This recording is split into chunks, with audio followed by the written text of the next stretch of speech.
අර කොල්ල තෙල් නැතුවද කොහෙද හිටලා පොඩ්ඩක් යන්න බලන්න. අනේ ඔය කොට දාගන්න එක අපේ කලිනාගෙන් දෙනවා බං. අපි යමන්. එහෙම එකක් නෑ උත් අයිස කොල්ලින් ගන්න බඩ යෝ උඹත් බං. ඒ මල්ලි මොකක්ද අවුල? බයික් එකේ තෙල් නැතුව ඉත්තයි. නගපාත ටෙඩ්ඩක් නැද්දයි හොයාගන්න. නගපාත නම් සෙද්දක් නෑ මල්ලි. ටිකක් දුරට යන්න ඕනේ. ඒමින් කමින් ඕයද බං. අපි යා. වරේ.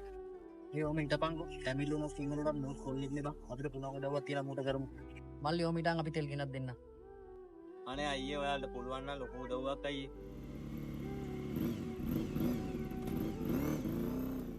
ඒ අයියලා තෙල් ගේයිද දන්නේ. යාලා වදින්නේ ලොකු බයික් නේ. සමහර විට අර අයියලා එන්නේ නැති වෙයි.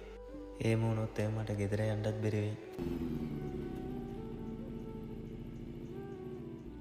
මල්ලි මේ තෙල් ටික දාගන්න. ගොඩක් ස්තුතියි අයියේ. මෙච්චර ලොකු බයික් එකක් වදින ඔයාලා. මෙච්චර ලොකු උදව්වක් කරනවා කියලා මම නිකමටවත් හිතුවේ නෑ අයියේ. අඩ ඕක කොච්චර හිතන්න එපා බං. ඕක කොච්චර හිතන්න දෙයක් නෙමෙයි. එහෙම නෙවෙයි අයියේ. මං ගොඩක් දුර බයික් එක තල්ලු කරගෙන ආවා. කවුරුත් මට උදව් කරේ නෑ. හැබැයි ඔයාලා මට උදව් කරා. හරි හරි බං මම කියපගෙන වැඩි හිතන්න එපා. ඔබ තෙල් ටික දාන්න පරිස්සම් බලන්න. හරි අයියේ මං ගිහින් එන්නම්. ඔයාලත් පරිස්සමෙන් යන්න අයියේ. මට මාර අවුලුයි. ඌ පට්ටහිංස කොල්ලෙන්නේ. ඒක තමයි බා මම ඔබට කිව්වේ. රූපෙන්, දුප්පත්කමෙන්, ජාති භේද වලින් කොල්ලොන්කම ඉන්න එපා. අපි හැමෝම කොල්ලෝනේ. අසරණ වෙච්ච කොල්ලොන්ට පුළුවන් හැම වෙලාවකම උදව් කරපන්. මට තමාවේ අම්බා. මගේ අතින් ආයේ වගේ දෙයක් වෙන්නේ නැහැ.